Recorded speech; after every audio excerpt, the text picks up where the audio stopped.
Hey, what's up? I'm Xander, and if you're watching this video, you're probably interested in trading options that expire on the same day, 0 DTE options. So, although it's more common probably to see people do this on indices like the S&P or Nasdaq index, I've personally had much better experience doing this on individual stocks over the last year and this year than on index options. So, I wanted to share my ideas with you. How do I do it? Well, I watch a short watch list just to get familiar with price action. Right now, I'm watching Amazon, Priceline, Tesla, Google. You can do it with anything, but I usually follow the higher price per share stocks just because it's less trouble to do fewer contracts.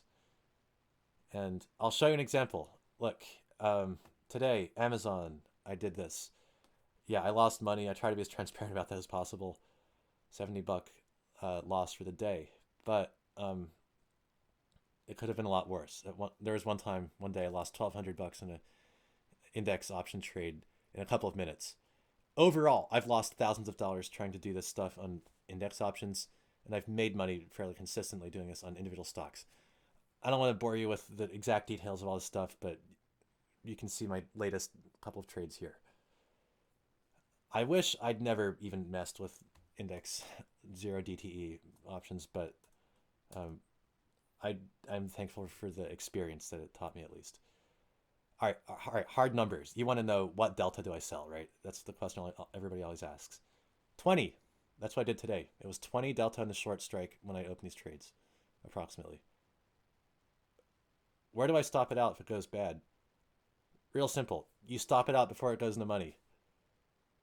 Okay. For example, it's not rocket science right here. When you plan your thesis based on price action, you can look at the chart and it looks like maybe 3180 is the high of the day, or maybe 3140 is the low of the day. But you don't wait for these short options to go in the money. You don't wait for that 3135 to go in the money. You don't wait for that 3180 to go in the money. No, you close it out as soon as it breaks some support or resistance level in your head. Then you just get out. Cut your losses early. Let your winners ride. Okay, that's pretty much it. But why do I think this is more successful for me than index options? Well, a couple of reasons. There's a more clear relationship to news and things you can follow for individual stocks than there is for index options.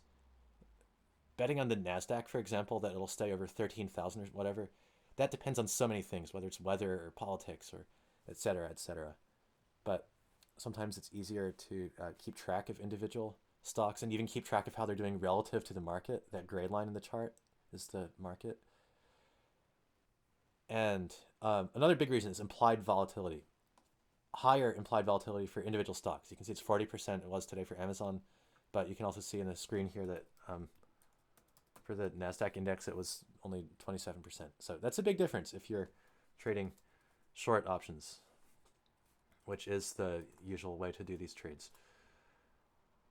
Um, Pattern day trading rule and time commitment. Yeah, it is a disadvantage to not be able to do this 3 times a week normally, but if your account's under 25,000, you can't really be day trading anyway, and um, it is pretty time consuming to monitor this stuff constantly. So for me, doing this once a week on my stocks of choice is pretty ideal if I'm going to trade 0 DTEs at all. Woo, that was a lot of talking, but hopefully you got something out of it.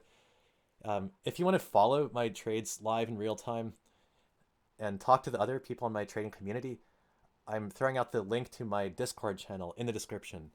It's free to join, private, good discussions. So hop in that Discord channel if you're curious. I'd love to see you there. And good luck, everyone. Wishing you all the best. Peace out.